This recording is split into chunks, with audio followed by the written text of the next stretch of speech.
Hey, everybody. What is it? Happy Tuesday, people. Happy Tuesday. Before I start tonight's live and get into what we're going to talk about, I want to give a shout out to, I guess I'll say fellow. I never met her, don't know her, but, a YouTuber, Tasha K. Tasha K donated money to the Wendy Williams GoFundMe, and the family thanked her. So shout out to Tasha K for donating, making her donation, whatever it was. Wino gained support. Yeah, Wino gained real support. So they are up to $34,750 now. They're only trying to raise $50,000. Hashtag free Wendy. Hashtag change these rules on these conservatorships. I'm not saying nobody ever needs them, but the one that Wendy is in, it seems wicked, evil, and mean. So the people are out there donating. God bless them. Support Wendy Williams' fight for independence. They are also trying to change the law out there in New York when it comes to visitation rights of your loved one who is under said conservatorship. So this is a hot, nasty, stinking mess that she's in. They're raising money. I heard that they do have a new lawyer, and things are seem to be on the right road for them. So special shout out there. So tonight, trending topics is Tuesday. Happy Tuesday, everybody. What a mess. What a mess. Now, before I get into it, I got another thing to talk about before I get into tonight's show. Listen, the people lost their natural mind and was dragging me for filth, but I got thick skin. I'm going to hang in there. I want you to stand on your square, and I'm going to stand on mine. A hot, stinking mess was dragging me for filth over the Obama video. People kill me. We could talk about everything, but the minute it comes to somebody you like, y'all lose your natural mind. It's like, Diva, how dare you talk about the Obamas? Their relationship is fine. Nothing's going to happen. Y'all live with them? It's a story, people. That's it, and that's all. It's not Diva wishing that they break up. If you listen to the video, I clearly said, I hope it ain't so. But it's a story. But the people lost their natural mind. But this one is on the docket tonight. Lost their mind over me saying that, Pastor Jamal Bryant, they said too much is given, much is required. And some of us, depending upon what profession we choose to select, we are held to a different standard. So tonight's title is called What a Mess. What a mess. So if you choose to be a doctor or a surgeon, you should not be out drinking at night if you are on call. Because when you are on call, that means at any given second, even though you're off, but you're on call, you could be home and you get the call, there's an emergency. We need you to come in now and perform surgery. And the surgery ain't going to work well if you drunk. Certain professions call for you to do different things and not act like the general public. So point blank in the period. If you are a nurse and you got a 12-hour shift, it will behoove you the day before your 12-hour shift that you don't stay up all night. Because the last thing you want to do is give somebody the wrong medication or over-medicate them or something like that. But if you work at Target or Walmart and you stay up all night, then what's the worst going to happen? You put something on the wrong shelf or you ring something up wrong. Everybody's still going to live. But if you work in the hospital and you did something wrong, it could be a matter of life or death. So now, this story that we have tonight, Pastor Jamal Bryant speaks. A lot of people, they're pissed because Rick Ross, Snoop Dogg, Nelly, and whoever else that was black went and performed at one of the inauguration parties or for the inauguration itself. The people's like, how dare you? How could you? We love to cancel people for life, but then when it's our own personal situation, we wanted them to give us a break. When it's you yourself, you like, why? Just like that flight attendant the other day. The flight attendant the other day was like, they didn't even speak to me. It was a zero tolerance policy, and they fired me. She wanted mercy. She wanted grace. But we ain't into mercy or grace unless it is ourselves in this situation. Now, listen, we said everybody should have the right, freedom of speech. You should be able to vote who you want to vote for, and nobody be up in your face about it. But the thing is, all the people who vote for Trump or support Trump, we're in their face like, how dare you? Are you dumb, stupid, or both?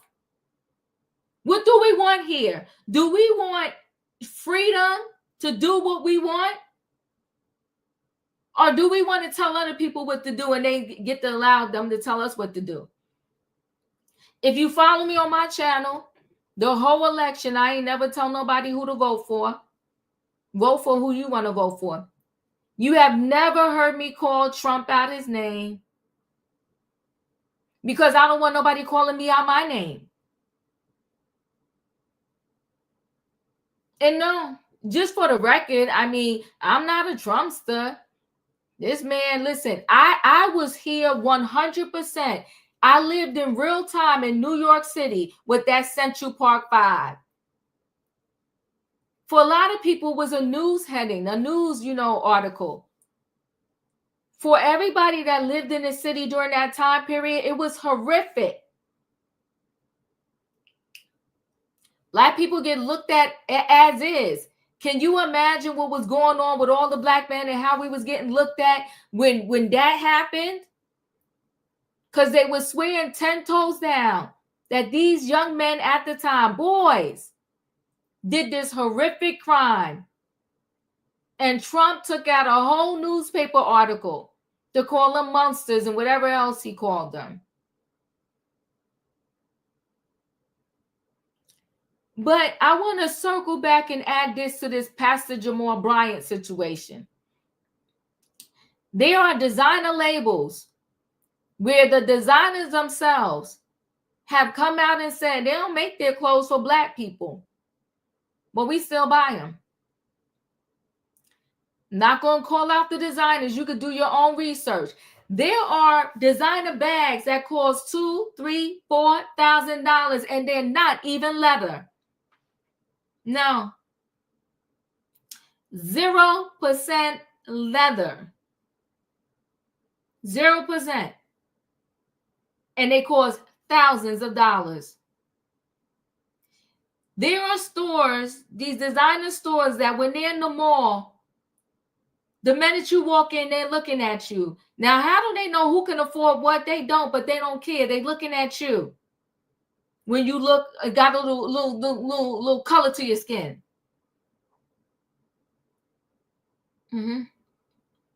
Looking and judging. Let me tell you this. This is for sure. If black people stopped shopping for 1 year, just 1 year, we didn't shop for 1 year, it would shut the economy down. If we did not shop for 1 year, it will shut the economy down. Way back when they boycotted the bus system because we was being forced to sit in the back and they all decided to walk, it shut that whole system down. So what am I saying here? We are infamous for, if a story is public, we'll be outraged about it. But if the same thing is happening in the dark and we know about it, we'll pretend like it's not happening. There's a lot of people that knew about those Diddy parties. No one said anything. They said nothing. Then as soon as it came to light, oh my God, I'm not his friend. I don't know him. I've never been one of his parties. The lies. The lies. Because when he turned 50, all of y'all was there. Now all of a sudden they don't know him. They wasn't his friend. They wasn't really that close to him. It's the lies. But we live with lies. And then when it comes to light, everybody's outraged. So a pastor tells us, a pastor who's supposed to teach us about peace, love, happiness, forgiveness. A pastor tells us that we need to cancel Rick Ross, Snoop Dogg, Nelly, and whoever else. But you want to know what's funny? That man allegedly sat in the pulpit, was sleeping around with everybody, cheated on his wives, got babies and broken families out there everywhere. And because somebody went and sung for another man, they need to be canceled. Last I read, the Bible says sleep with your husband or your wife. It's fornication when you're not. And no, the D ain't perfect. I got a kid and never been married, but I'm not telling nobody to cancel nobody either. And I did not take on the job to be a pastor. But we're going to talk about it tonight. And nobody has to agree with me. Stand in your corner and I'm going to stand in mine. But to preach, to cancel someone, it's absurd to me. We're going to move on. Let me talk about the next story. Husband drama. A wife, usually couples, period, they do pillow talk. They do dinner talk. They talk about their day. So this wife must have came home and said, honey, my boss, he's been doing this, that, and the other. And so he went to the place of work. He looked around. He found a shovel. He took the shovel and whacked the boss upside the back of the head. I don't know, but I found these results on search. Now, let me say this. When the only way we could find to figure out how to deal with our differences and our problems is through violence, it's not the way. I get it, because some of these managers, some of these bosses, some of these people that are in control, so to speak, are in management positions, they're out of control. They think they could talk to you anyway, treat you any old kind of way, and then you're supposed to take it. But she should have took that fight to HR. She should have took that fight a whole nother level. But she told her hothead husband, and he went there and whacked him upside the head. Now you're really in trouble, because that's a felony. That's a crime. But we're going to talk about the husband. What a mess. That's the nice title. What a mess. Then we're going to talk ASAP Rocky. Now listen, just for the record, I like Rihanna too. But what I don't understand is how we as women, as we as females, we just go select a husband or boyfriend or partner or the father to our children. We select a thug, and then we think because we clean them up and dress them up, that their thug ways are going to disappear. Wendy Williams, I hate to say it, and y'all know I love Wendy, she selected a thug. Did she want to wake up and wonder, like, what happened here? You selected a thug. We have got to pay attention to the resume when they come to us, because they are who they are. So ASAP Rocky is in some trouble. He's going to trial now. He pleaded not guilty. And they offered him a plea deal. Now the plea deal seemed a little nasty to me, but listen, I don't be out there doing crimes because I don't want to be in said situation. They offer him a plea deal in comparison to him facing up to 24 years in prison, I feel like the plea deal might have been a good thing, but I don't know. I ain't him. I ain't his lawyer. So they offered him a plea deal. I think it was 7 years probation, 180 days in jail.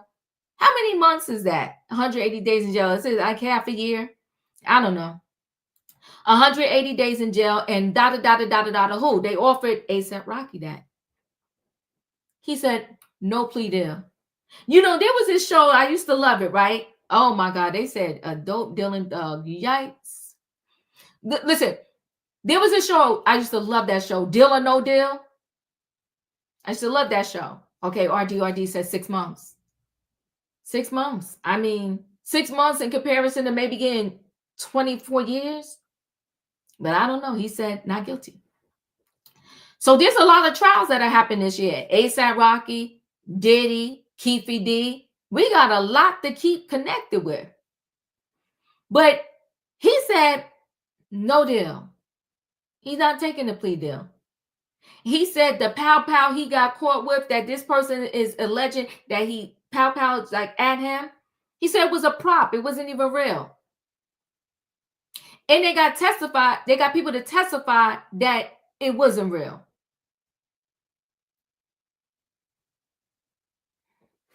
Listen, I wish him well. He has 2 young kids. He got Rihanna, his play wife.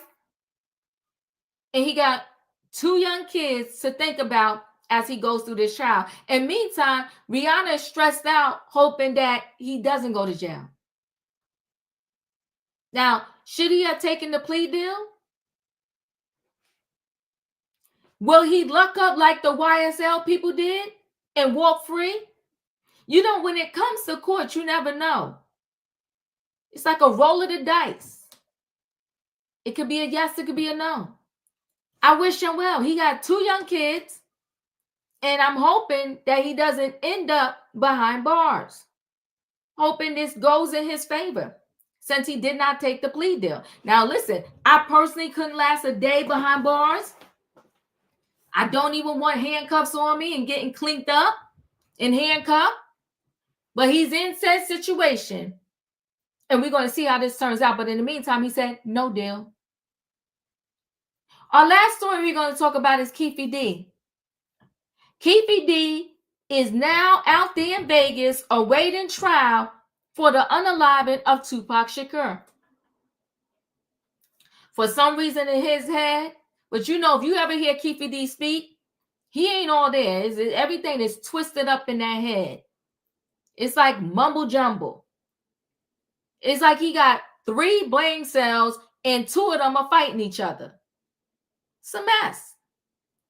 So Kefi D, for some reason, he went to court today and he thought that his case was going to be thrown out and he was going to go home with his family. Now, he spent years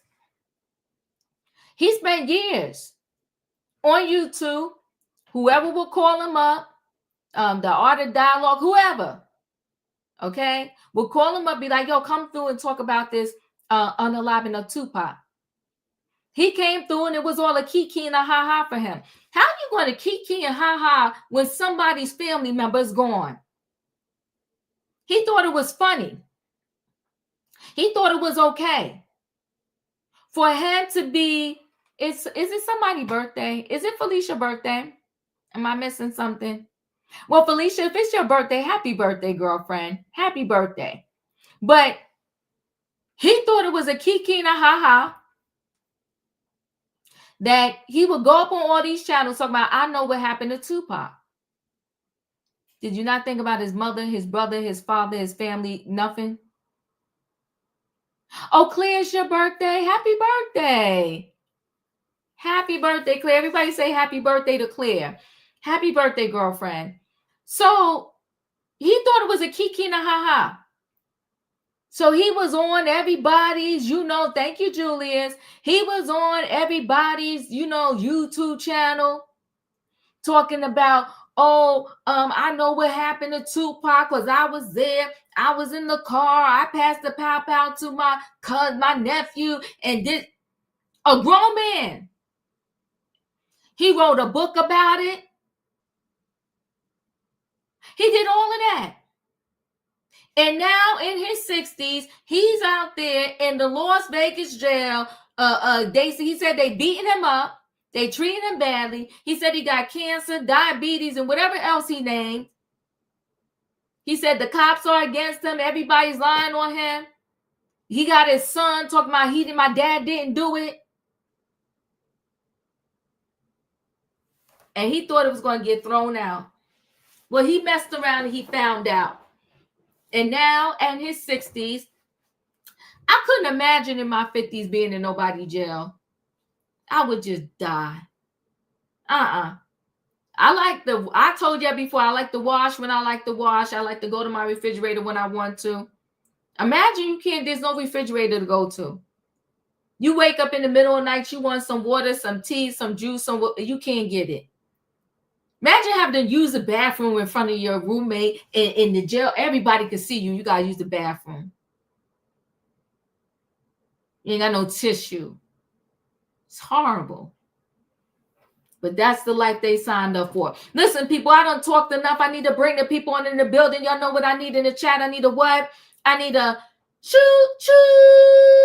Hold aboard, everybody. It is Tuesday night trending topics, and its title tonight is What a Mess. We got Pastor Jamal Bryant. We got a husband drama. We got ASAP Rocky, and we got Keefe D. Let me bring the people on in the building. Hold on. Hey, Savannah.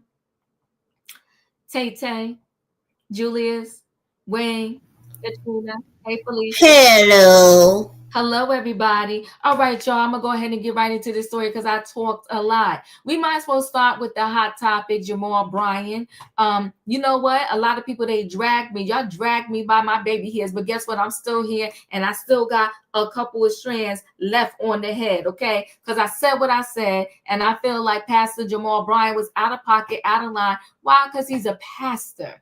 Why? Because everybody has a right to do what they want to do and vote for who they want to vote for and work for who they want to work for. Let me hold on and let me share a screen. Hold on 1 second.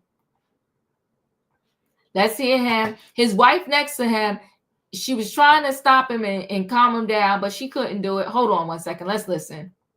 Don't you watch that inauguration. You better watch a rerun of anything. Go watch Sanford and Son. Go watch Martin. Go watch this service all over again. Delete Snoop Dogg out of your discography. No Band-Aids under your eye. Delete Nelly. Delete Rick Ross. All right, I'm gone. Love y'all. Don't you watch that inauguration. You better watch a rerun of anything. That's Pastor Jamal Bryant. And pretty much he's not the only one. There were a ton of people. I'm very upset at the people who performed at the inauguration. Savannah, your thoughts? I think it's the wrong messenger that is the problem with what he says. While we all have the right to support who we want to support and perform for whoever pays, because I hope that they all got paid up front. I think that the question is about our character and our views. Are we supporting these people who choose to go against our values, our views, our belief system? And while I didn't hear what Jamal had said, I'm not familiar with his statement. I have been hearing about the cancel culture wave that has occurred ever since this weekend.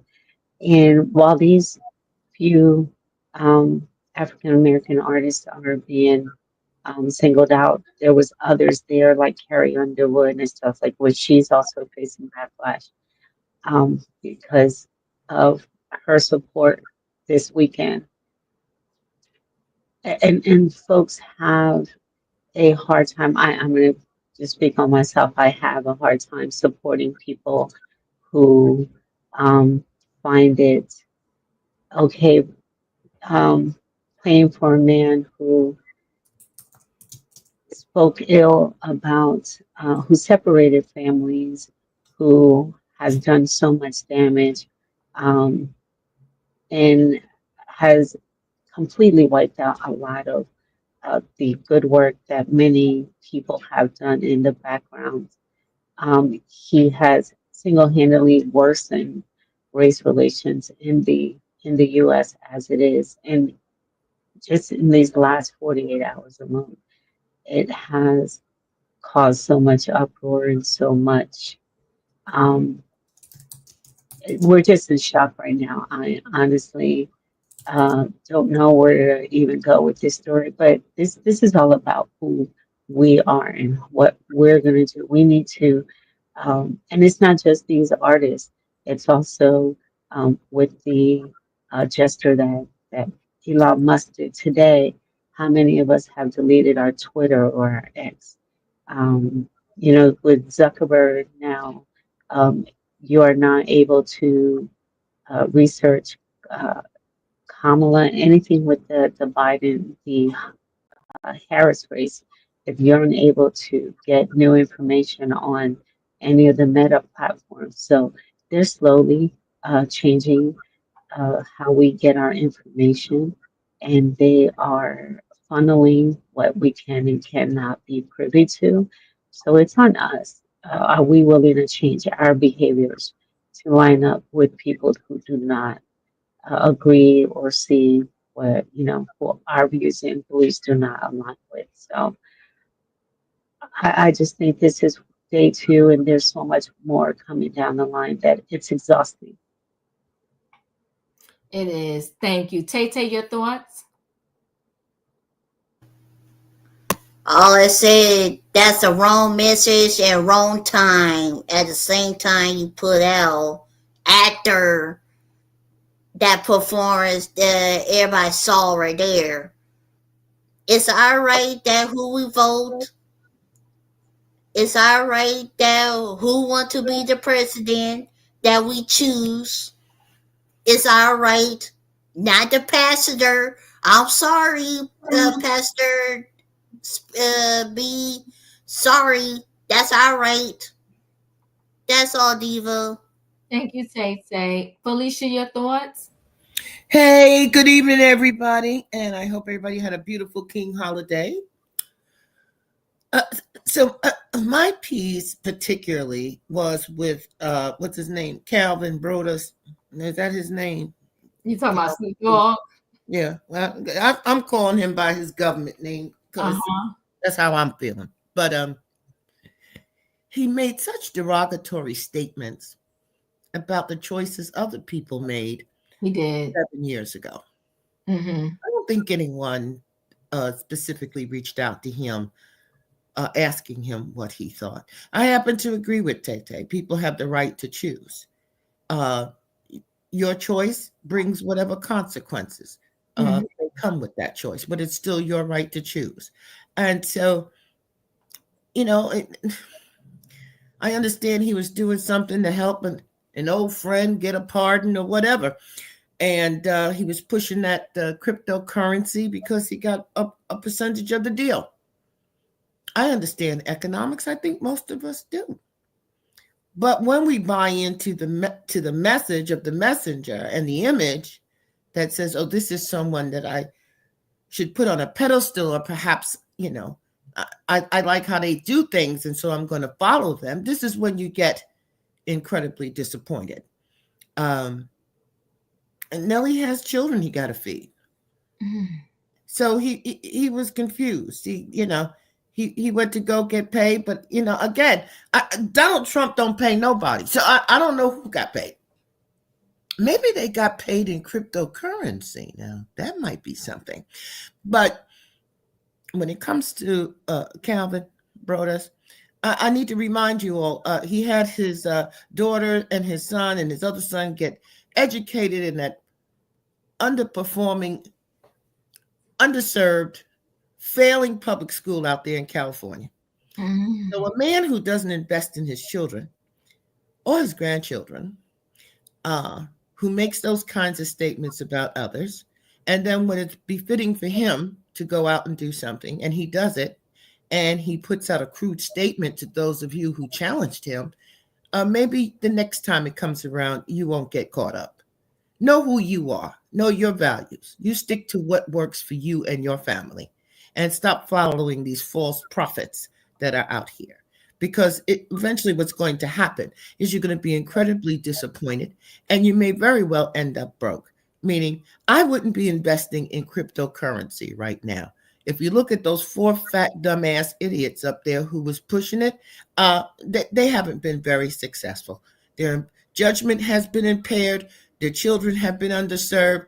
They're adulterous people who have no moral compass. They haven't done anything for their community. And if you want to go follow them because they said, hey, cryptocurrency is good, you might find that it's going to cost you in your pocket. So I wouldn't do it. As for Pastor Jamal Bryant, I think he thought he was being funny and humorous and talented, and he wasn't being any of those things. I agree with Savannah. Wrong messenger. And I'm done. Thank you. Thank you, Felicia. Katrina, your thoughts?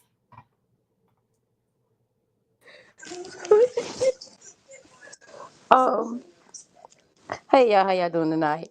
What I was gonna say is, like y'all said, wrong messenger, but the right message. Because I go back and I think about when Snoop basically, he basically terrified Gail after Gail told the truth about Kobe. He called her dog face. He went in. Gail was scared to go back to work. They had Gail scared out of her wigs, and you know what them little wigs be looking like. But they scared the heck out of Gail, and he was leading the pack. But with Jamal, yes, I hope you repented because you was doing things on the outside as well. You wasn't living by the Bible standards at all. So I hope you were repented and came back. But yeah, Snoop Dogg. A lot of them have did some unthinkable things, and for them to go for to perform for a guy that they know is a racist, that don't care about black people, brown people, or anybody that doesn't have any money. Because we see what he did to his supporters. The ones that went up there to go see him, they couldn't even get in there to see him because they had to go back home. It was too cold. Okay. So we already know how that goes. So, but the thing of it is, as Tay Tay, Vanna, and Felicia said, everybody got a right to choose whoever they want to choose.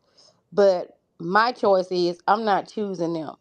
Because if you're going to follow behind a man that assaults women, and they have done the same thing as well, allegedly, there's no possible way that I would ever follow behind you. So, as we say, wrong messenger, but the right message. That's all I got. Thank you. Julius, your thoughts? I don't agree with these gentlemen. I'm not going to say I do because I don't. I feel that number 47 is un-American. That's my opinion. That is my opinion. Even if I disagree with folks on the other side, before him, not one person has organized a coup against our Constitution, which, as student trustee, I had to take an oath, not just for my state constitution, but a little bit of the federal one as well. So, although I do not agree with their choice, they gonna do what they gonna do. And that's my cue to mind my business and let them fry. Thank you, Julius. 1 second, E, I'm coming. I'll just remind everybody what Snoop said a while ago. Hold on 1 second. So ain't nobody gonna perform for Donald Trump, huh? Which one of you jigaboo ass niggas gonna be the first one to do it? I'm waiting. I'm gonna roast the fuck out of one of you Uncle Tom ass niggas for doing it. Which one of you niggas gonna do it first? I'll be the one that performs for himself. Go out there and do a country song. That's what Snoop Dogg said 7 years ago and now current time he performed. E, your thoughts? Well, I think that Snoop was right then with this message, and I think that that message is still correct today. I came in. I was in and out. I was back and forth trying to see if I could get to my computer in time. And when I got backstage, I came in on the tail end of Miss Felicia speaking, and she is correct. That crypto ball where they were performing, I understand that they were asked to do it, but you think about the crowd, and then you think about the type of music that was being performed. That crypto ball was a money grab, and before the clock struck 12, Melania put up her first lady coin, and the entire market crashed. Some people lost their entire life savings that night, and you already know how the conservatives were complaining about their green eggs, ham, and bacon. But Diva, I'm so happy I got to my computer in time, because you always say when I come over, I can stand my ground because you're going to stand yours, right? And I want to do just that tonight, because I love you so much, but I must speak up. I am tired of this false equivalency, in my opinion, that seems to be brewing in social media, where people have been saying, well, why would we cancel Nelly, Soldier, and Rick Ross and Snoop, but not cancel Carrie Underwood? Carrie Underwood is not Black. And I know you didn't say that, but that is what some people are saying. And so I think when I came on the first time, it was that, well, we spend hundreds and thousands of dollars on these designer labels of designers who do not want us to wear their clothes. And I know exactly who you're talking about. I remember we talked about that before.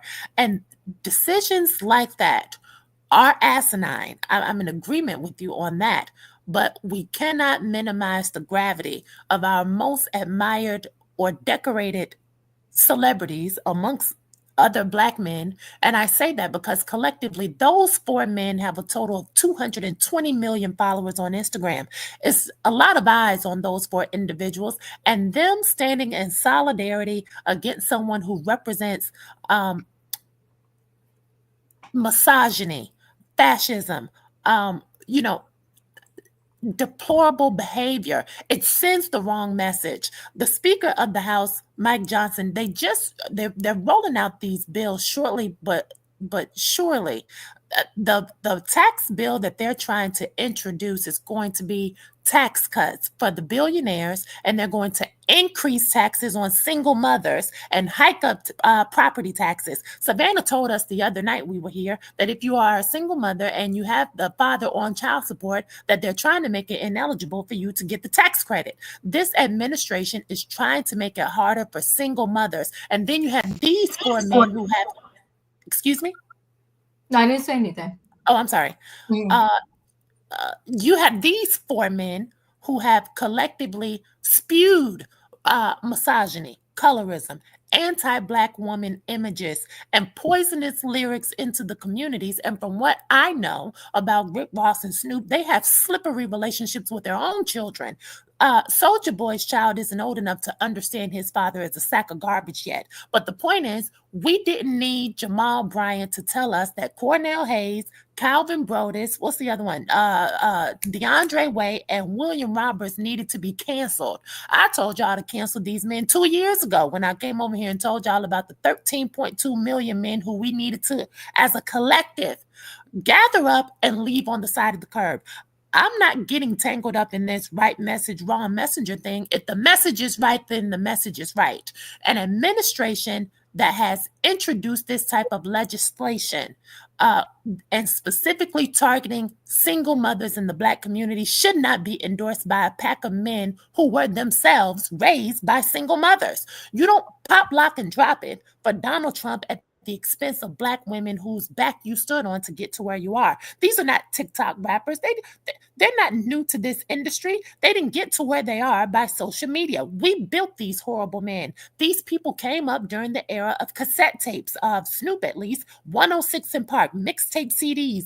These are old people. And Nelly is trying to do a residency in Vegas. Well, guess what? I agree with what I believe I heard a few people say. I can't remember which one, because like I said, I was moving and shaking, as Phaedra would say, trying to get to the computer. we all have a choice, and with our choice and the choices we make comes consequences. And guess what? I don't care who has a baby who went to go and perform for him, because I have to worry about my own child. When you do something that your audience doesn't like, yes, we have the power to turn you off, mute your music, and turn the station. You're done. All right, E has spoken. Dustin, your thoughts? My thoughts are, I do, I think that we have to prepare for the worst in this administration. Even I'm not. This has been a very emotional 24, 48 hours for me. Um, because we have to prepare for the worst, and I don't. I think that we are going to have a rude awakening. And after seeing what I seen yesterday, it confirms it to me that we are going to be in deep trouble. We're in trouble now because he's already in office. But as soon as he gets everything passed through, everything gets passed through, we are going to be in the worst situation that we have ever been in as the United States of America. I don't think that he's going to do anything the better for the people. He's gonna do better for the people that's rich. And I can say that I'm not rich. I'm not one of the rich people on this panel. And I can almost say that most of these people on here on this panel are not rich. I'm not saying for all of the people. I'm just saying for myself and I. And I don't think I did get a warning from about budget cuts, and they said something about possibly taking my medication away from me because they won't be able to pay for my medicine because of him. So I have to prepare for that as well. And and it's been a very emotional 48 hours for me. Thank you, Dustin. I appreciate you. Wayne, your thoughts? My thing, I ain't really into counseling people, but I mean, the people that follow him, and like the rappers who sang or whatever, like maybe they need the money. But I'm glad I'm not really a Snoop Dogg fan, because I never saw that video that you just showed. Mm-hmm. Okay. Mm-hmm. But I wholeheartedly wouldn't support that garbage. Okay. If the other ones, whoever, if they just didn't say, I need the money, I don't care what you do. But if you are following that BS and you're repeating that rhetoric to people and saying this, and you're on his platform and you're along with him, I don't want to have nothing to do with you. Because we won't have nothing in common. Because a lot of people that they're really outspoken about him, if you for him, most of the people outspoken, this, that, and the other. I don't know how many of my friends I had to curse out. And I'm not talking about cursing. I'm talking about, I should say, cuss out. Oh, my. And, so that's how I feel. If you want to articulate what Donald Trump supports. Mm-hmm. And so my thing is that if you support him, you support grabbing women by the snatch, you support abusing women, you support all of that. As far as I'm concerned, if you knowingly support somebody, these aren't allegations, who've been convicted of these things, I have a hard time. I have a hard time even associating if that's your thought pattern, because I don't have the same thought pattern. So we would just bump heads all the time. And I got one buddy. I don't know how many times I have to, but anyway. So, and only because we've been friends, I ain't gonna cut him. We've been friends for about 30 years. So I gave him a break. But others, no. And all these, like the rappers, all these people, if you were for him, I'm not for you. If you're a singer and I don't want your music, and I'm not supporting you. I'm done. Ooh. Well, that's that. Go ahead, Felicia. Did you want to add something? Thank you so much, Diva. I appreciate what everyone said up here. And for those who don't want to support Calvin Broadus at this time, he has quite a few investments. And one of his biggest investments is Dunkin' Donuts. And so I ain't going to the Dunkin' Donuts. Listen, first off, Mr. Broadus, I understand he's supposed to be like around in Diva's generation.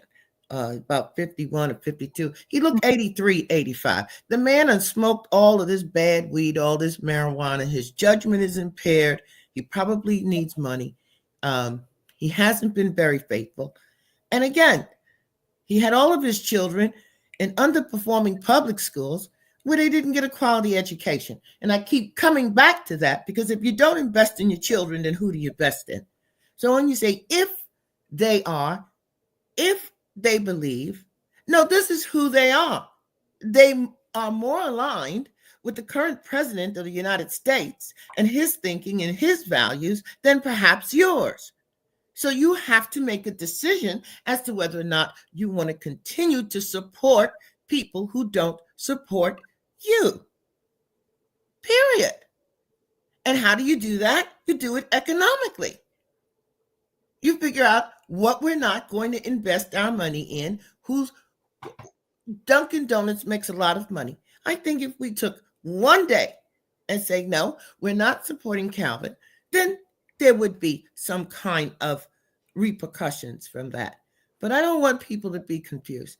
Those 4 men up there, I think 3 of the 4 have already pled guilty to SA, SH, grape, all this other kind of stuff. They are who they are. Donnie J didn't make them that way.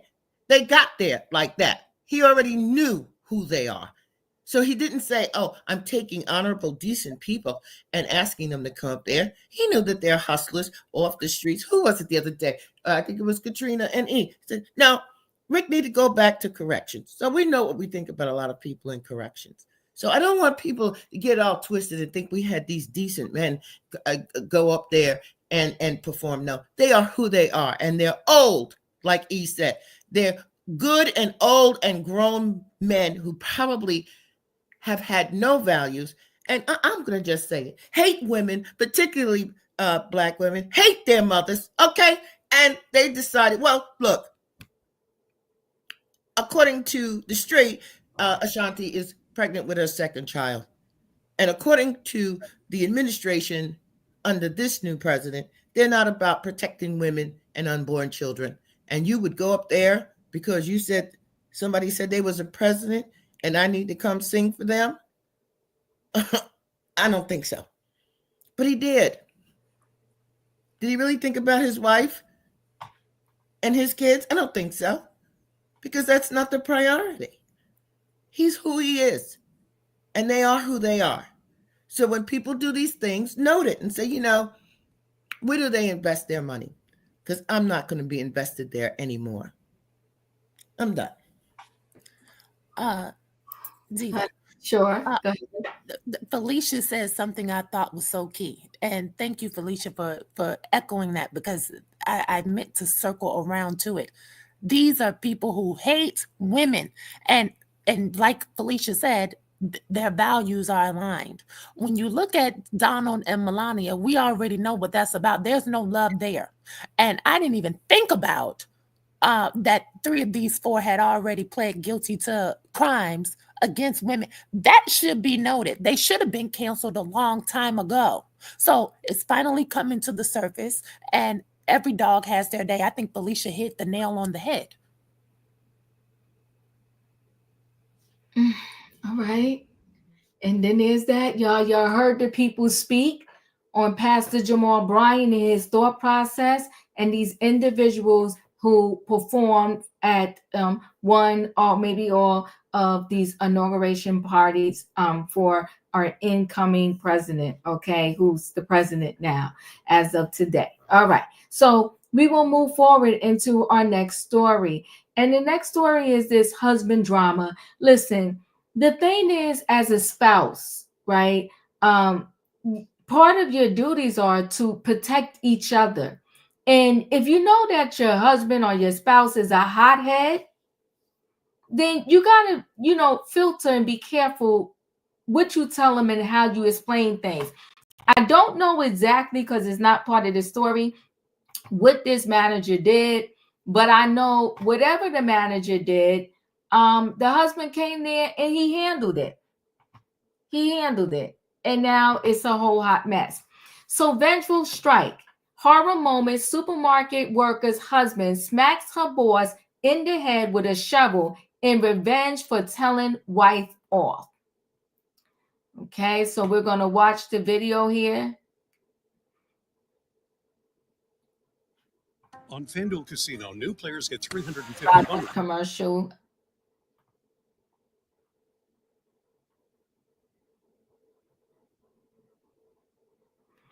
Just waiting for when I can skip it. Okay. That's the husband grabbing the shovel. He's looking to see which one he wants.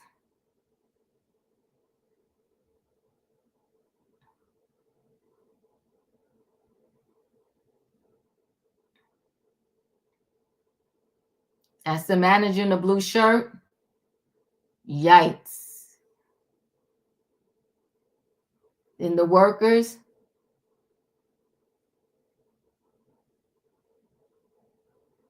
That one worker came and took him down.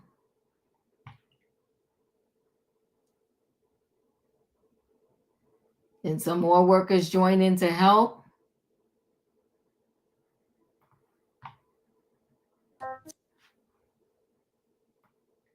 So this is the shocking moment. A supermarket worker's husband horrifically knocks her boss out cold with a shovel.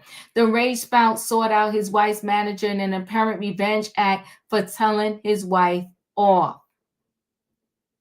And we saw it. Donaldson Martins, 29, had visited a supermarket in a Brazilian city northwest of Brasilia. The CCTV camera caught him calmly assessing a roll of garden equipment before he picked up a shovel on Saturday, January the 18th. The husband calmly walked around the front of the store, welding the garden equipment turned weapon. He strolled over the unknowingly store manager and had the shovel resting on his shoulder. The victim was caught off guard while he spoke on his phone and looked at a display cabinet. The husband took his opportunity and swung the shovel right at the manager's head. The horrifying video showed Dos Santos, 40, freeze before he dramatically fell to the ground.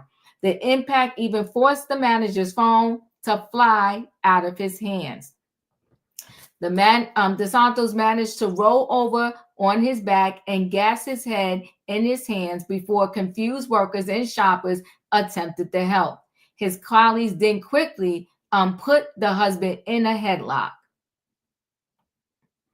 The shovel welder was then seen being taken away by security at the end of the video. The manager revealed the surprise reason for his horrific actions. He revealed his wife had complained about work demands and being denied time off. He was arrested by local cops who called the suspect cowardly and is facing attempted M charges. Police Chief Sergio said the suspect was questioned and stated he went there to confront the man but thought he was too big. It was a cowardly act. He got scared and delivered a blow that could have been fatal while the victim's back was turned. Dos Santos recorded how he believed his phone unexpectedly saved his life that day. He told the local media, "It shattered inside my ear and I had to get stitches. But the phone protected me from the full force of the blow." Dos Santos says he has since been discharged from the hospital and is recovering at home. So now your husband is in a world of trouble and you should have just quit the job if it was that bad. Savannah, your thoughts?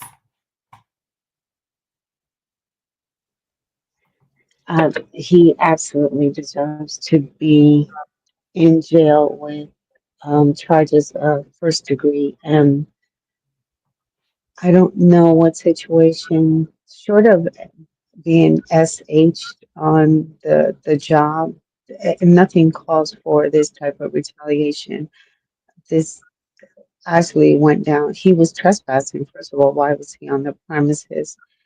I this also the wife, she had the this is just a disturbing video for me, Diva, as I lost a loved one who fell and cracked her head, and she instantly passed away. So it's just disturbing for me. I also this story reminds me of that Home Depot employee. I think this happened like South Carolina, North Carolina, where he was confronting a shoplifter, Yeah. and then he was pushed and he hit his head, and later on that gentleman passed away. So there's no telling what this the damages that have been occurred due to that blow, and he hit him with force. So this manager could easily lose his life, or even his might need assistance in um, proper living. There's no telling what this manager is facing, all because the wife didn't make the choice to walk out of the job, and then fight with the proper channels, whatever the cause of discomfort was at work. So absolutely, he should be in jail at this moment. He shouldn't be. There shouldn't be no trial waiting at all. That's assault, which could lead to first degree. Yeah. Sad. Tay, your thoughts? Remember what happened last time a husband went to defend his wife? Remember that McDonald one, Diva, that we talk about? Remember that husband threw the guy in the hot grease at McDonald's? Remember that? Oh, yes, I do. Yes, I do. Yes. Uh-huh. This is where remind me of what happened, that story that we talk about, a preacher. This why don't tell your husband, don't say nothing. Don't you have to stand the business. You have to handle that to yourself. Because that husband right there, when he grabbed that shovel right there, that's a no right there. Because the camera will call you what you doing right there. I don't know how much he hit that man in the head with that shovel right there, Diva. Probably hit him hard. If I was the wife, Diva, I would quit the job and walk away and find me another job. Because, that is just horrible right there. And that man had to get a stitching right there too on his head. Don't know how deep that that injury on his head is. Whether he have, a headache, a brain damage, that means he had to walk again, talk again, and he had like that right there. What if you do like that? And I'll say it, Diva. I say the husband need to go to jail, because if I was the husband, I would probably go need a lawyer for this right here. That's all. Thank you, Tay. Felicia, your thoughts? Well, Diva, thank you for sharing this story. Two things have happened in the past month that are about energies and about what folks are dealing with in the world. One was Pope Francis opened up these portals there at the Vatican in celebration of the Jubilee. And a lot of folks were talking about what was actually released. So we have some strange stuff been happening since these portals have been opened. And then for some folks, the swearing in yesterday of the new president brought a kind of acrimonious kind of dark energy into the space. And I think a lot of people were affected and are affected. Mm-hmm. So when I'm watching this husband come into the store, he comes in with intent. I mean, he's deciding which one he's going to use, feeling it out. He walks over very calmly. And he does something so horrific to another human being. And I really don't think that this is his personality. But it's a reminder to me, that we can all be taken to places that we don't want to go. This morning, when I was riding that horrific train into work, I was on the train with quite a few savages. That's the best way I could put it. They were savages. And as some of you may remember, I carry mace. I carry a hammer. I'm thinking about carrying a little pocket knife now because the energy was getting to me. So I thank you for showing that, because I think it shows that even the best of us can be put in really bad situations. And because he did not look like someone, in my opinion, that when they came in the store, you would be watching them. He didn't look like someone that was about to do something horrific. But I think when we get into spaces and we're in a time where there's just so much confusion and we're really struggling to be righteous, to be fair, to be honorable and decent, we can get caught up. And I think this man got caught up. Maybe, every morning, every night, every moment, the wife was complaining. And maybe he wanted to strike her with the shovel. But he decided, I'll go strike her boss. And it was a bad decision, a bad choice that came with a consequence that's going to cost him. Because no matter what, she'll still be out there. She'll have another job, and she'll probably still be complaining. So I think from that, at least for me, it gave me a moment to really think about the spaces and the places I'm going to be moving in 2025, because the energy out here is just so dark and toxic right now. And a lot of things don't make sense. And what we saw didn't make sense. But I don't know what he's dealing with at home. And now he has this legal situation coming up. I don't know anything about the laws in Brazil. So I don't know. But it was unfortunate. Thank you. Katrina, your thoughts? Yeah. If he was a man, we don't know what this man did to his man's wife. We don't know what happened. We don't know the situation or whatsoever to make him that mad to go up to the store and get a shovel and plummet the back of his head. What did you? I'm not saying, I'm not passing no judgment or anything. I'm just saying, what in the world did you say to this man's wife to make him go in there and do that? Because that was just wrong. And the thing of it, if you a man, why you just didn't knuckle up? Once you let him turn around, why you didn't talk to him or say something to him or saying, why did you do so and so to my wife? You didn't say nothing. You just knocked him silly. And whatever the man did to your wife, he probably ain't gonna remember it because you probably and shifted his brain a little.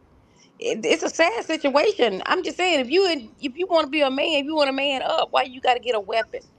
Let's knuckle up. Let's do it. Let's do it the street code. We knuckle up, whatever. But you went in and you grabbed a weapon. That what makes it more worse, because you grabbed a weapon to hit somebody with. So I don't know how like Brazil laws go whatsoever, but in America, if you grab a weapon or whatsoever and that person don't have that type of weapon or the same type, that's an assault. I think it's assault in the third degree. But either way, that's awful. I mean, that's just totally awful. Maybe he just should have told his wife, "You're not going back to this job no more, and you just have to find something else." Maybe that would have solved it. But I don't know what he did to this man's wife. I don't know. But now you in hot water. But then again, we had January 6th, knocked out police officers, unalive police officers, and they walking the streets. So who knows what's gonna happen to you? That's all I got, Diva. Oh, thank you, Katrina. Julius, your thoughts? I want to co-sign what Katrina said. How come you didn't step to him? Be like, yo, my man, I gotta talk to you about something. You immediately thought out to go and get a weapon. You a coward. You a punk. Even if you would have lost that fight, you would have had your head held high. Cause you took a L with honor. There's dignity in that. Quite honestly, it seems like his wife is the problem. His wife is the problem. He's probably so stressed out, thinking that this dude is the problem. Nah, I think the wife is the problem. Obviously, she's not that good of an employee. But yet now you gonna have a major legal situation where you maybe gonna be doing life and she gonna be out here messing with your friends. Bruh, think before you act. Thank you, Julius. E, you're up.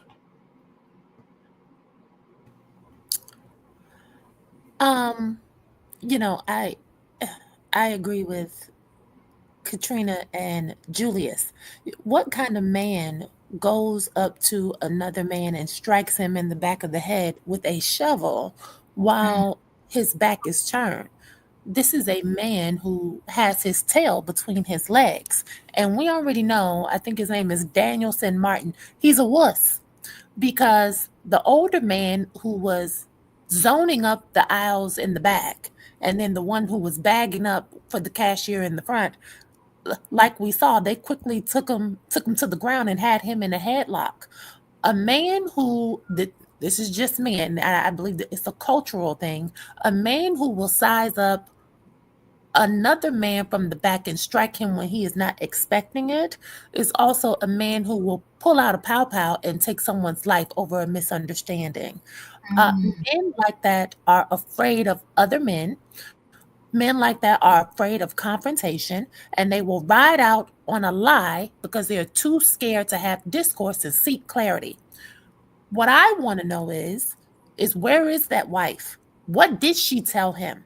Why isn't that information included? The only thing that it mentions in the article is that she said that the manager told her off. Well, what did he say? Because we know that he didn't threaten her. We know that the manager didn't put his hands on her, because if the manager had done that, that information would have been included. You know, this wife sounds messy as hell to me, but you see how they protect, because I'm willing to bet my salary. That woman is not a black woman. And had this been a black man and a black woman involved in this type of crime, all of the backstory would have been included. And it reminds me, this story that you just played reminds me of a story that I saw over the weekend where a white woman went over into a black man's property. She was on his porch. Some of you may have seen the story. And he came pulling up in his driveway, and she asked him, "What are you doing here? Do you live here?" And he said, "Yes." And she said, "I don't believe you." And to make a short story shorter, she grabbed her 2 kids and scurried off his porch while yelling down the street from the top of her lungs, "Help, help." And then the lady came back to the house with her husband. And when the black man's wife, who was also white, answered the door and said that was her husband and confirmed he did in fact live there, the initial woman began crying, and she said, "Oh, you scared me. Lady, what were you doing on his porch?" So what is my point? These tears that we have frequently seen decade after decade after decade of aggravation of these women who are non-black that inspire men to jump up out of the bed and crash out. These same kind of tears that cost Emmett Till his life, her picture should be in the newspaper too, because if you ask me, she should be charged as a co-conspirator. It's conspiracy, and it's easily proven in the court of law. You cannot tell me that he did not tell his wife that he was going up to that store to talk to that manager. She orchestrated the entire ordeal. Ooh, thank you, E. Wayne, your thoughts? You know, I got like a 2-part. Now from what the article said, you know, she was complaining about not getting off and all this other kind of stuff. The manager later on, blah, blah, blah. Which here in America,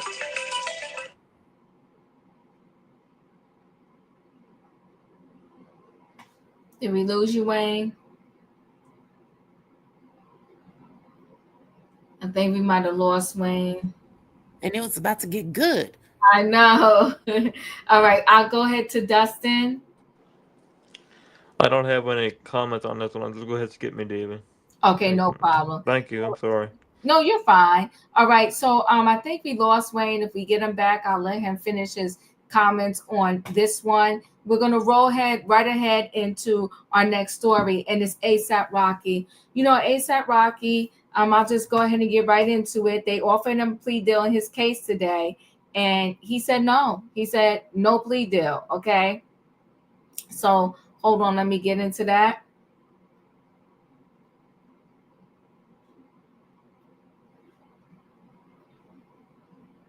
So ASAP Rocky, keep your plea deal. We're going to trial. Okay, so they caught him going to the court today. I'll just show you this really quickly.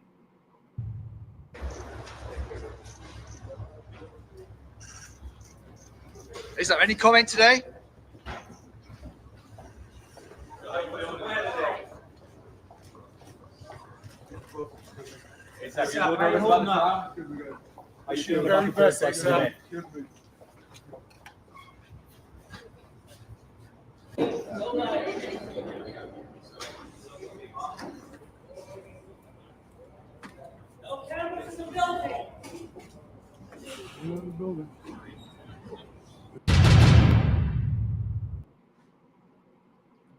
Now, ASAP Rocky is headed for court on Pow Pow charges. The Grammy-nominated rapper just turned down a plea deal from LA prosecutors, opting to face a jury trial instead. LA County prosecutors offered him a deal. If Rocky pled guilty to one of the two felony charges, he'll serve 180 days in jail, and he'll get a 7-year suspended sentence with 3 years on probation. But AR told a judge today he's decided to decline to take the deal. Rocky could be sentenced up to 24 years in jail if found guilty in the trial. We caught ASAP Rocky on the way into court this morning, but he didn't offer any comment. Rocky, legal name Rakeem Myers, is accused of firing a Pow Pow 4 times at a former friend at a hotel in Hollywood in 2021, accompanied by other men. As we told you, Terrell, aka ASAP Relly, part of the ASAP mob, has gone on record claiming Rocky threatened to unalive him before he allegedly pulled the trigger that night. Relly was treated at the time for a minor injury to his hand. Let's go here on the scene. A local nonprofit taking a bold step today to increase the amount of affordable housing here in Oklahoma City. Okay, that's not, let's skip the ad.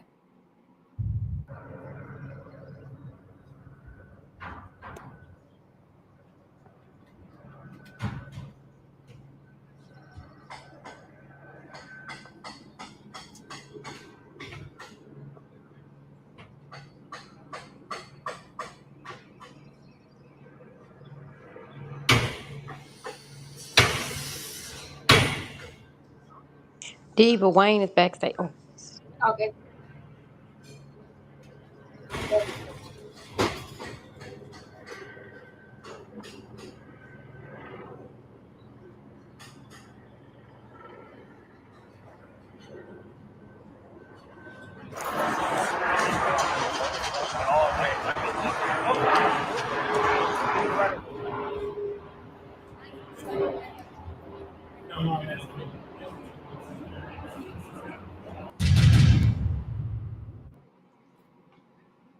So that was the raid back in a local nonprofit taking a bold. So police raided Rocky home in 2022, shortly after he got back from a trip to Barbados with his partner Rihanna, the mother of his 2 sons. Rocky was charged in 2022 with 2 felony counts of assault. pled not guilty and was released on bond. Rocky's attorney, Joe, now says the Pow Pow was a prop Pow Pow, a starter Pow Pow used for show. More than 100 people were under consideration for the 12-person jury. The trial is expected to begin this week in downtown Los Angeles. Listen, I don't know about these things. I don't know. I feel like he should have took the plea deal, but he's willing to fight this. Savannah, your thoughts? It's always been one relationship that I never understood what's connected ASAP and Rihanna, besides a friendship that they had early on in their music careers. Um, this young man doesn't work. I couldn't tell you not one of his songs. I don't even think he's put out a song. I don't know honestly what he does besides live off of Rihanna's money and name. And it's just, I mean, I don't understand when these young men and women, they get opportunities to change their life, but they don't change their mindset, which continues to put them in this trap and this wheel of never winning. And that is, it is a prime example right here. I think he, because his girl is so well off, he's hoping that the best lawyers will buy him his freedom using her money. And not everybody can be a YSL case. This isn't the prosecuting the DA team in Atlanta that's going after him. So, and he's looking at doing some very serious time. It's going to be interesting. I don't understand what connects them besides the children and the friendship. And hey, he's rolling the dice, and he's going to get his just due. Rolling the dice. Yes, he is. Tay, your thoughts? If I was Rocky, I would take the deal. Because one, think about your kids, Rocky. They're gonna need dad. They're gonna need paws. They need daddy, dad, father. They gonna need their father. It's gonna be hard. Well, we already know Rihanna is rich. She can hire some nannies. And tell me that, I'll be honest with you, Diva. I never been a fan of his. Never was. Because trouble always find you, no matter where you go. It will go. It still go. Stay with you until you do the right thing. Stay out of trouble, or you going to go in trouble. That's why the fame and fortune costs you right there. Because what? Oh, you cannot stay out of trouble. Because what? You use Rihanna money because she is richer than you. And tell that, sorry, he's not my one favorite rapper at all. Sorry, Rocky. You need to think about your family first. Because family come first. Then career. The third one is the money. Family is always important right there. But no, you just remind me of Nicki Minaj's husband. That's who you remind me of, Rocky. That's all, Diva.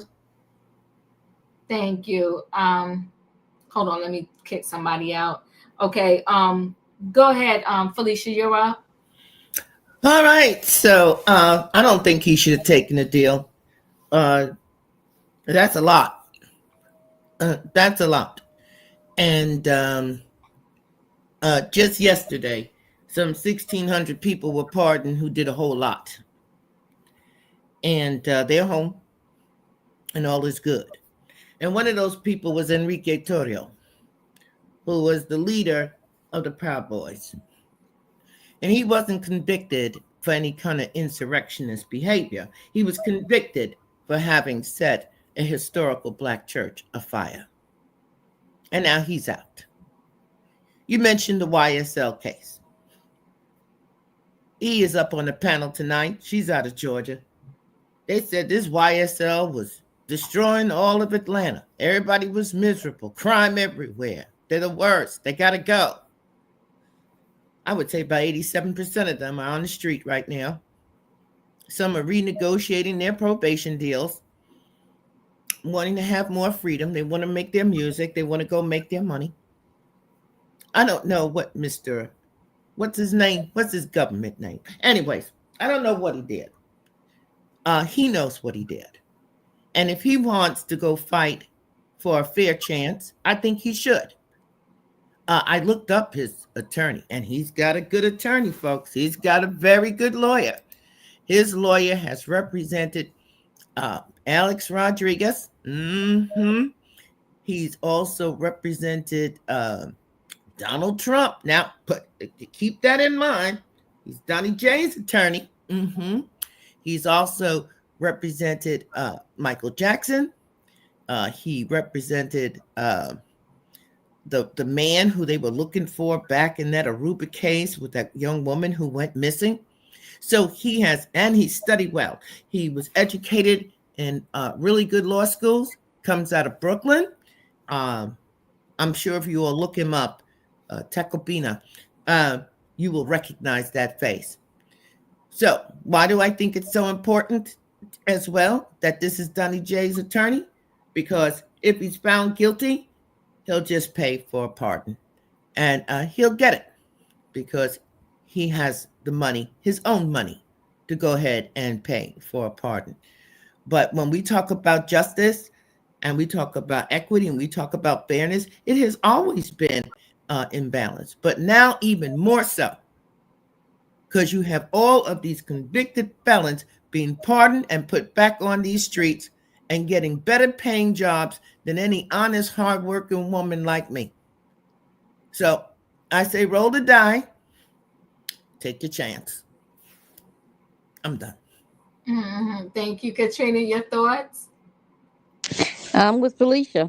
He'll just get a pardon. If he do go to court or a trial or whatever, he'll just pay. I think Lil Wayne paid $2 million, Kodak Black paid $2 million. So Trump's second term, they'll pay about $4 million, and he'll be out. And plus, Trump got him out of jail once before anyway, so he'll be out. He'll be back on the streets, and well, he's already on the streets, so he won't face any time, because they got the money to get out.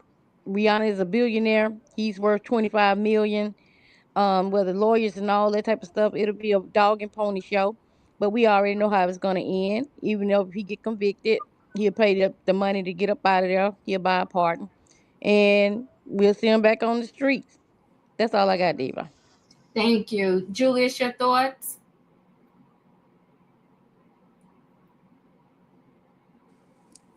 What? But I'm not. Can y'all hear me? Yes. What? I know stay-at-home husband is a thing, right?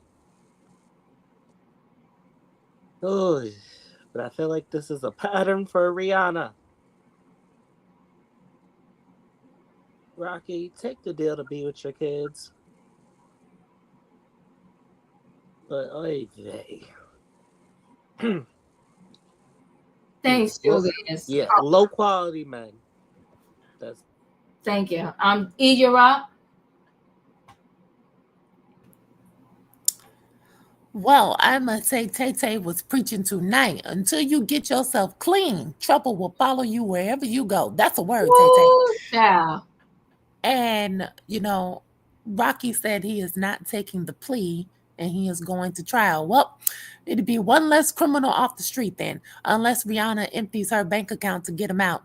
From what I understand, there are pictures of the incident and there is a video and there are witnesses. So what are we talking about here? This happened 4 years ago. See, Rocky and Rihanna have been playing games with the criminal justice system. Delay. And now here we are. And Rocky has friends in high places. So now we understand why he's been pushing it back, because he's the type of person who was waiting for Donald to come in. While some of us have been dreading, people like him have been waiting for Donald to come in, you see? Because Donald got him out of that Swedish prison case where he was arrested for a similar thing, where he physically aid somebody with intent to harm. So I understand that the rules are different because he and Dump have somewhat of a friendship. I don't know if he got naked pictures of him or what's the thing, but I do know for regular people like us on this panel, Dump has already said, he wants cops to have full immunity, and he's bringing back the unaliving penalty, and he wants to make sure all the states have enough gas just in case we have to we have to unalive a whole bunch of people. But I do have to agree with Julius on this part. Ashanti and Rihanna went out sad. It's embarrassing. And it proves it matters not how pretty you are. Ladies, it doesn't matter how much money we have, how self-sufficient and independent we are. If you do not leverage your resources to gain access to a higher caliber man, you will be stuck dealing with the same baby daddy drama as the girl who works at Burger King. It's embarrassing. I'm too good for this. I went to a good college. I came from a good family, D, but I can't. Thank you, E. I appreciate you. Dustin, you're up. Can you hear me now? Can you hear me now, Diva? I can. You need to take the deal to be with your kids, because I know how that feels to not have a father, not having nobody, nothing to do with me. So I know how that feels 110%. So you need to take the deal. I don't want your kids to have to go through what I had to go through. I appreciate that, Dustin. And that's the reason why that I am the way that I am today, because it hurts, Dave. It really does. Yes, thank you, Dustin. So sorry about that. Wayne, you're up. I don't really, follow these people. However, I don't blame. I wouldn't have, taken the deal either. I mean, you paying all this money, this high-priced lawyer, and if you really think you're innocent, and you have this lawyer behind you, I'm quite sure he's not telling you take the deal. I mean, you paid your lawyer, so he's probably listening to his lawyer. Don't take the deal. They don't have enough evidence. Like Felicia said, that he's a good lawyer, probably has a good success rate. So why would you? He takes that deal, he's gonna have to do those 180 days. And I don't think it's, for the children, I don't think it's nothing like that. He gonna roll the dice.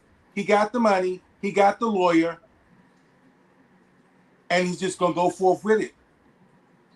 Because he think he has a strong case. Evidently, his lawyer think he has a strong case. He said the gun, the pow was a stage weapon. Mm-hmm. I don't even really know the case. I'm just saying, just the basis to me that why are you paying all this money to take a plea deal when he been getting people off? And Katrina said he got off before. The old saying, money talk. And what else walk? So he gonna roll the dice. I appreciate you, Wayne. Diva. Yes. How can I? I have a problem. Mm-hmm. And the problem I have is,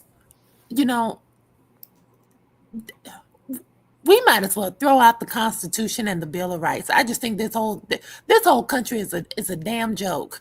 And if people, Felicia touched on something when she said these people who he pardoned, the Proud Boys and the oath seekers or whatever you call them people, he's letting them out. They can get better jobs, higher paying jobs than me, you, and everybody else. I have a problem with that. And I feel like if we are going to operate on a system where the rules are not the rules, because I thought the law of the land was nobody was above the law. That's what they constantly have drilled into our heads, and especially in the Black community, we have to be twice as good to get half as much. And if we're going to have these people who are, who have these get out of jail free passes, I feel like, what the hell are the rest of us even doing, trying to walk the straight and narrow? Why are we constantly trying to have great credit and have the most education and have these accolades for people to come by and not even go to damn school? All you have to do is mumble whisper and call it a rap, and then you can be bumping elbows with the president of the United States. This is blasphemy. And I think that it is going to cause a mental health decline in this country, because we all have two eyes to see. It doesn't look good, and I'm sick of it. Go ahead. I do agree with you, and thank you for the acknowledgement. But I want to come back, circle back to what Wayne said about the 180 days. Yes, it's 180 days and 7 years probation. Now, we know in some of those YSL cases particularly, and we saw what they did to Jonathan. Okay, we saw what they did to him. Rihanna and what's his name, Rakim, they love to travel. And if his probation means that he cannot travel, or he always got to check in with a probation officer to get the okay to go here or go there or work there or what, it may very well limit the quality of his life. Okay, and I'm not mad about their quality of life. She worked for it, he worked for it, they earned it. That's how they live. But if I got to always check in with the probation officer, maybe I got to wear a stupid ankle monitor bracelet, and I did something that may have been wrong, maybe it wasn't in the manner that has been portrayed, I'm going to roll that die. Because there are tons of people out here who do have money, who do have wealth, and who do have access to the current president of the United States, and they're going to get a pardon. I'd rather take my chance there.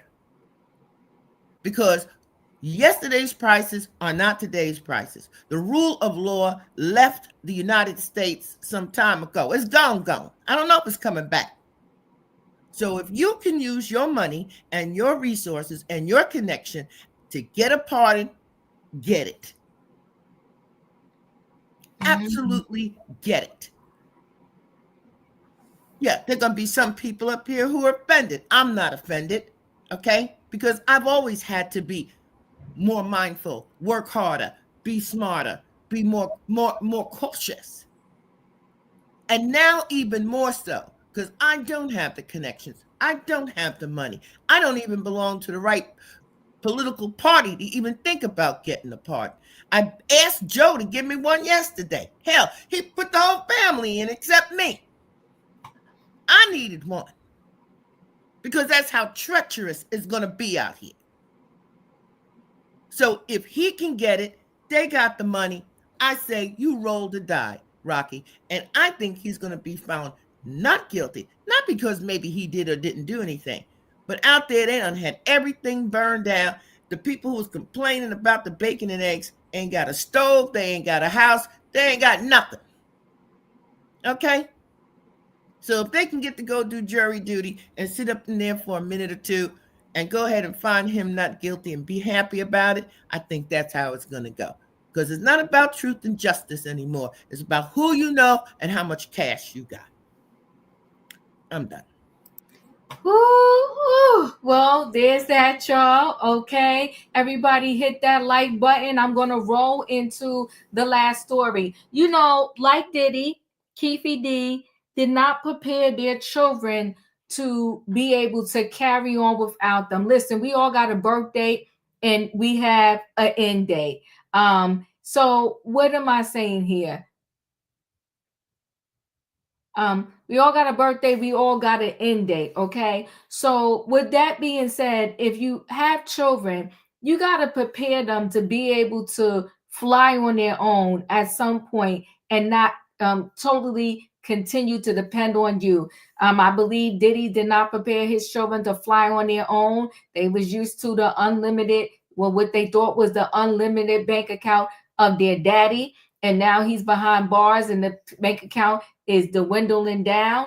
And Keefe D, I think, is the same way. He got his kids thinking he's innocent and he was out in these streets playing games. Now, Keefe D thought he was going to go to court today and that the judge was just going to throw out the case. But the judge was like, oh, no, sir, you're going to trial.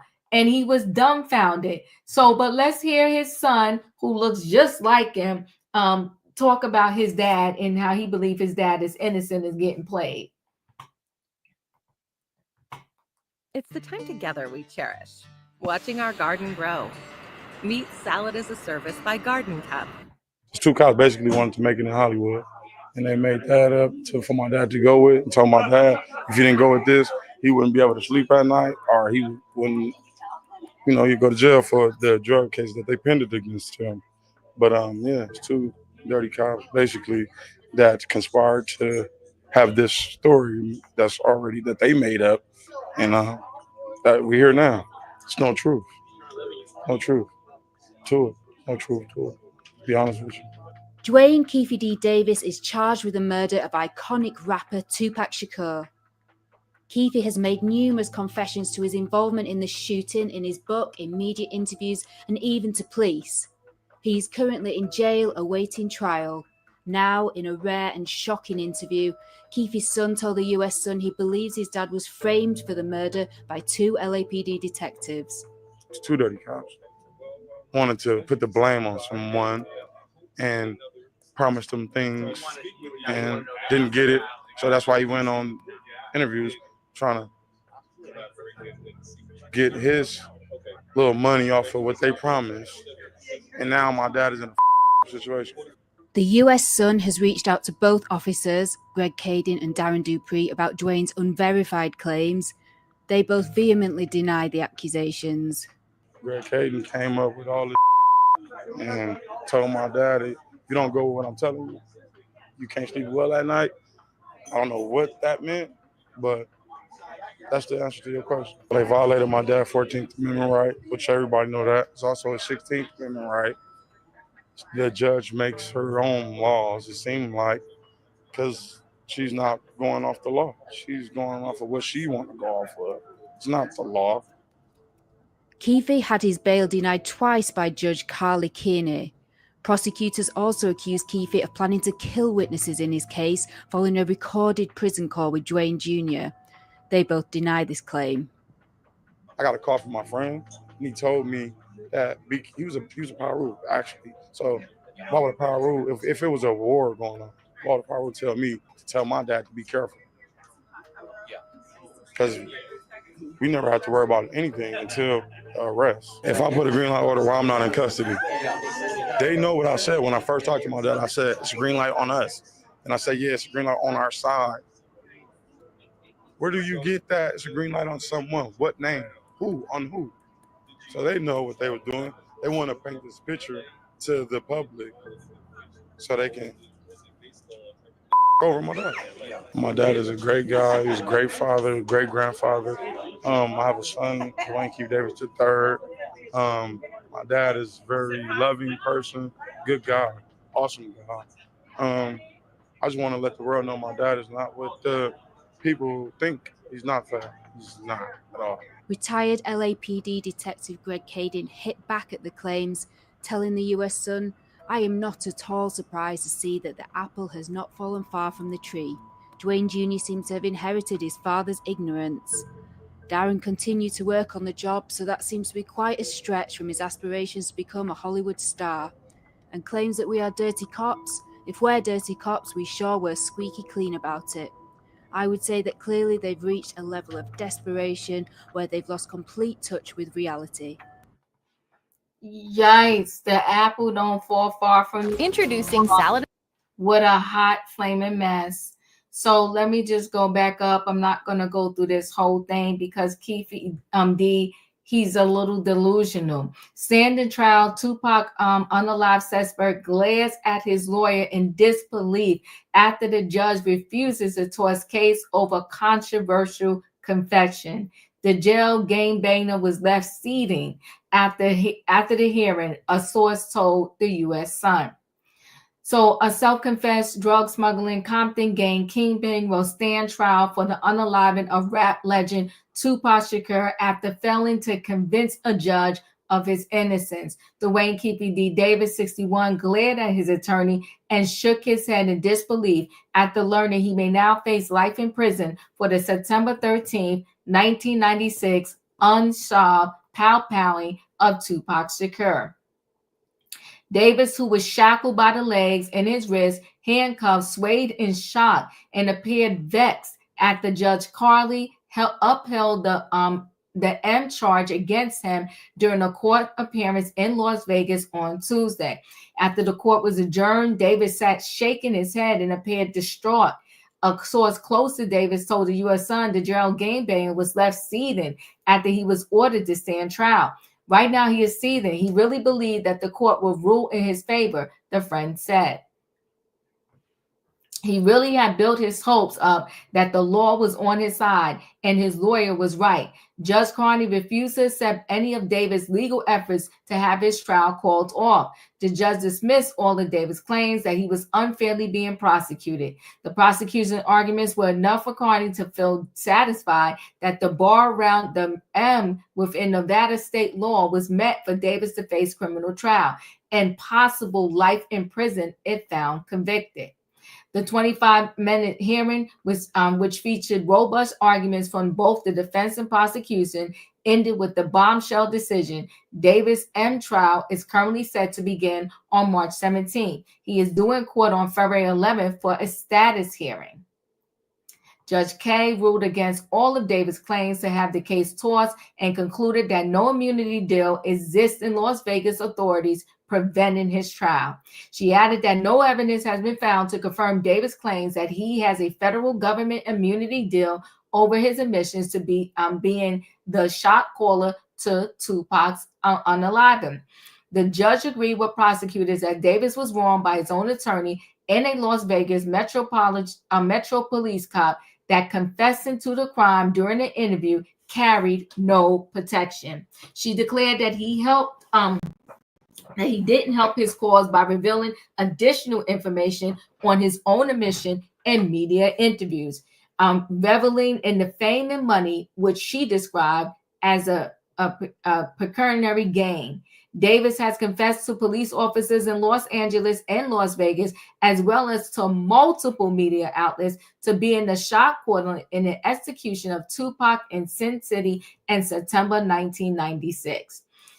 Davis' lawyer, Carl Arnold, came out firing, insisting that his client should walk free. The law is clear. The state cannot proceed solely based on his admissions. And if they don't have any evidence to corroborate those admissions, the case should be dismissed, the defense attorney said in court. Arnold added, but for Mr. Davis, speaking and giving those statements to the state does not have a case. He said that the state did not provide any extra evidence, which is a huge problem. Arnold claimed that Davis could not be given a fair trial given the Southside Crip members who were in the car and fired the shots that unalived Tupac in September 1996 had all died. Without four co-conspirators and witness, Eric Martin, DeAndre Smith, Terrence Brown, and Orlando Anderson being alive, my client is subsequently prejudiced beyond repair, Arnold argued. Arnold claimed the 2009 interview given by Davis to a Las Vegas Metro Police detective identified by the surname Long in a court document was confidential and covered and cannot be charged on it. He added that Davis' comments confessing his role to the unaliving during the interview with a Los Angeles gang task force in 2008 were protected under an immunity deal. The defense attorney argued that any trial of Davis would be illegal, insisting that his client's comments were not enough to prosecute. Arnold branded the prosecution witness comments of Davis being in Las Vegas in September 1996 as hearsay. Prosecutor shot down Arnold's comment that allegedly Tupac died. The prosecutors started by saying that Mr. Shakir didn't shoot himself, adding that Davis clearly has criminal agency in this case. The prosecutor revealed that Detective Long had never told Davis that he was immune and would not have had the authority to offer him that deal. He added that Davis nor his legal teams had any evidence of immunity. Mr. Davis chose upon himself to publicly confess to a crime multiple times, and that is the evidence he finished. He needs to stand trial, the prosecutor said. Davis, dressed in a blue Clark County Detention Center jumpsuit, appeared aggravated as he rocked in his seat and glared at the public gallery filled with media. Before his hearing began, he glared miserably at the prosecutor, who spoke with Arnold intensely. The court drama is the latest in a 16-month series of back and forth and legal arguments between Davis' defense team and prosecutors. Davis has served up a raft of defenses to rebuke the district attorney's accusations of him overseeing a gang of Compton Crips to hunt down Shakir on September 6, 1996. Davis, who Arnold called the Godfather of Compton, claimed that he had lied to everyone about his involvement in the infamous pow-powing. The jail gangster cited that he made up stories about his involvement in the unaliving for fame and fortune, earning thousands of dollars. Last week, in a 30-page motion, Davis' attorney argued to dismiss the M charges, accusing prosecutors of violating his client's constitutional rights and having insufficient evidence or corroboration for their case. Arnold added the 29-year wait for a case resulted in the dimming of memories, the death or disappearance of witnesses, and the loss or destruction of material physical evidence. Davis even alleged that the Los Angeles Police Department Gang Task Force officers coerced a confession from him over the assassination, which law enforcement officials denied. He claimed he could never get a fair trial, as a 150-minute tape recording of his confessions to Los Angeles police had been in the public domain for over a decade. Davis also claims he had an immunity deal, which he says stands to this day, from the federal government that protects him from any prosecution and Tupac's unaliving. The end of the day, it's more here, but at the end of the day, he thought his case was going to get thrown out of court and he would walk home today, but it's a no-no, because he talked too much out of his own mouth. We're doing our closing remarks on this video. Savannah, what are your thoughts? So is he talking about the same story that he wrote a book on, went on numerous podcasts, radio shows, videos, talked about freely? Is that the story that he now wants everybody to believe was a lie? I'm wondering if he's concerned or scared that now that the same person he accused of paying $1 million to make it happen, now that Diddy's locked up, will this does he have easier access to bring him harm? So I'm wondering if that's what he's concerned about, because the whole "I didn't do it, I was making it all up" defense doesn't work. So I just think it's going to be a 2025 full of him trying to get out and Puffy's story trying to come out as well. So it's not going to be the last we hear from Keefe. Thank you. Tay-Tay? He just like his father. Like father, like son. Hey, you see how he talk? He just like his father right there. Talking. Now, Diva, I didn't like he had that Tupac recover like behind him. That video that you show, right, Diva? Mm-hmm. I rebuked that in the name of Jesus for that right there too. I don't like it at all. You tell me your dad is good, and then your dad should have kept his mouth shut. Then he would have a problem being in the jail. And now he glanced at his lawyer. Dude, you should have got a good lawyer.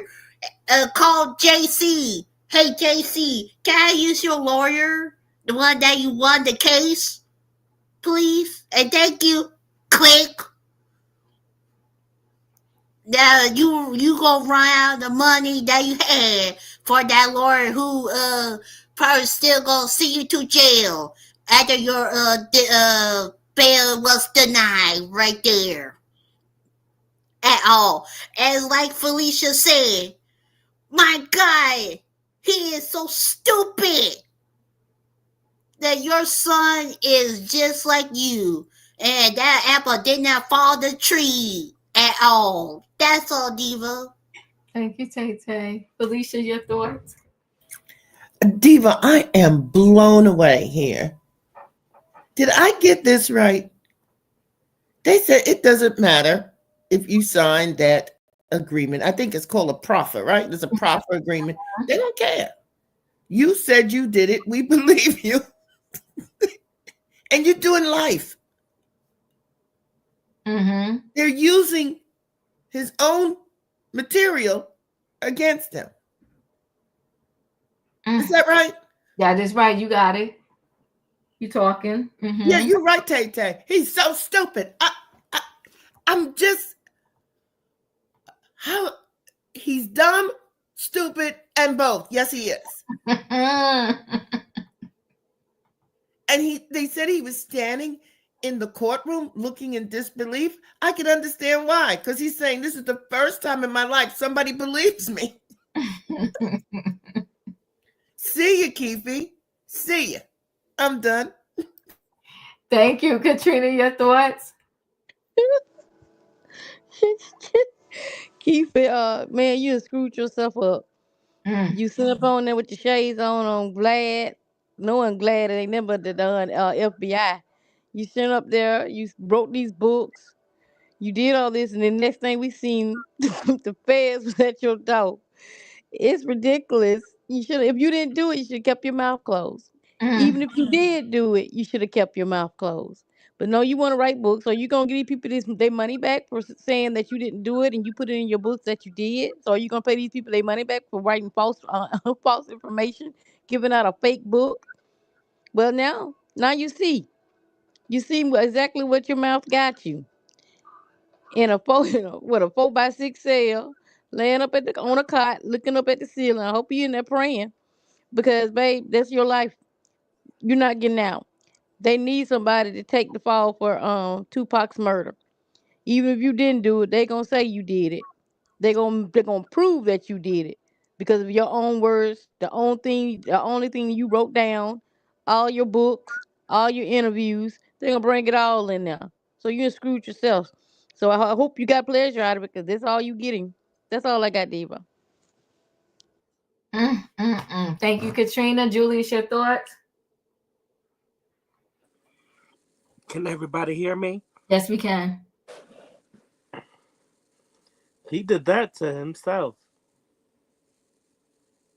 Mm-hmm. Not so much for bragging now, huh? Now that you wrote a check that you're behind can't cash. Oh, now it's the crying games. Boy, bye.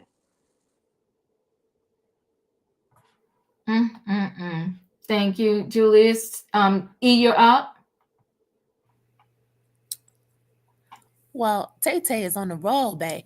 Tay Tay is letting the people have it tonight. She said Junior is just like Senior, talking. And I agree. Junior needs to hush. He says he received phone calls asking if the father was okay. And the cops were saying Senior was going to have trouble sleeping at night. But judging by the size of that belly, he is either 28 weeks or he has been eating a lot of sloppy joe and cornbread while he was in there. The bottom of that stomach was so sharp you could open a can of tuna. That man is sleeping just fine. Knock it off. But I will agree, the son is poorly educated. The son is blaming the whole thing on these two dirty cops. He must have said that 10 times. And if I remember correctly, like you all said, Senior wrote it in the book. He was on the podcast. He was on the YouTube and doing the interviews, confessing that he committed this heinous act. And a fish cannot get caught if it doesn't open its mouth. So You printed your unsolicited confessions in a memoir, and it's still on Amazon because I just went and saw for $9.27. So rather than writing this book, you should have went and filled out an application at TJ Maxx. I agree with the judge. That book and those interviews were a bad idea, and I don't want to hear this foolishness about the judge not upholding the 14th and 16th Amendment when your father confessed. And when the cop said the apple does not fall too far from the tree and that Junior has inherited overwhelming ignorance, I almost bit through my bottom retainer. The cop read the hell out of Junior, and he was talking too real and too right. And also, one more thing. I thought Keefe, I thought he was trying to work out a deal, not an ASAP Rocky kind of deal, but a Sean Brother Love Combs kind of deal. I thought Keefe was trying to pin the hit, which took Tupac's life, on Diddy. He said Diddy ordered it. Wasn't he working with the feds? Right, no. So what happened was his lawyer said that he lied about his involvement in Diddy's. So he's trying to say it's all lies now. So the original document, when he originally confessed, Diddy's name was in that document about 40 or whatever number of times they claim. But now he's saying, his lawyer's trying to say it was all lies, right? Because you can't say you wasn't involved, but then still say that Diddy had some involvement because the involvement came through you, right? So he's denying now that his involvement in Diddy's. Well, see, here it goes. You grandstanding for $9.27 a pop, and then you're trying to bring other people down with you. And you know I don't like Phaedra. I don't quote her often, but when you dig one ditch, you better dig a double one because you'll fall in it first. And he's in it. He's in it. And he's definitely having a hard time in that jail. We must have on my channel alone watched about 5 or 6 times where he went in that court and was crying to that judge. And every time the judge listened and told him no. And the judge even let him get away with a little bit because he was directing the judge himself. And the judge was like, you can't do that. You got to talk to your lawyer. And your lawyer talked to me. And he was like, well, wait a minute. In them shackles. And they ain't letting him walk in. It's interesting they're letting Diddy walk in the courtroom not shackled, but Keefe D coming there shackled every time. Shackled down, hands and feet. Can't move. Wayne, your thoughts?